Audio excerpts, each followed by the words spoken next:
এক পিতার অহংকার আর এক দেবীর আত্মবলিদান, এই থেকেই জন্ম নেয় বীরভদ্র। চলুন জেনে নিই সেই বীরভদ্রের আবির্ভাবের রহস্য।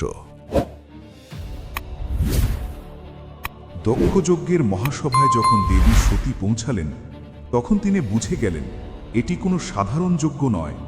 তার পিতা দক্ষ ইচ্ছাকৃতভাবে ভগবান শিবকে আমন্ত্রণ জানাননি, বরং প্রকাশ্যে শিবকে অপমান করছিলেন।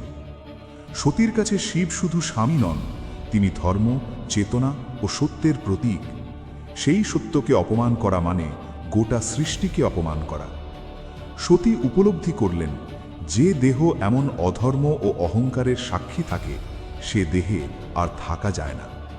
যোগাগ্নির মাধ্যমে তিনি নিজের দেহ ত্যাগ করলেন। এটি দুর্বলতার সিদ্ধান্ত নয়, এটি ছিল আত্মসম্মান ও ধর্মরক্ষার চূড়ান্ত ঘোষণা। এই সংবাদ কৈলাসে পৌঁছাতেই শিবের ধ্যান ভেঙে যায়। তার নীরবতা ভেঙে রুদ্র রূপ প্রকাশ পায়। অসীম ক্রোধে তিনি নিজের জটা ছিঁড়ে ভূমিতে নিক্ষেপ করেন। সেই জটার আগুন, শোক ও ক্রোধ মিলিয়ে জন্ম নেয় বীরভদ্র, শিবের ধ্বংস শক্তির মূর্ত প্রতীক।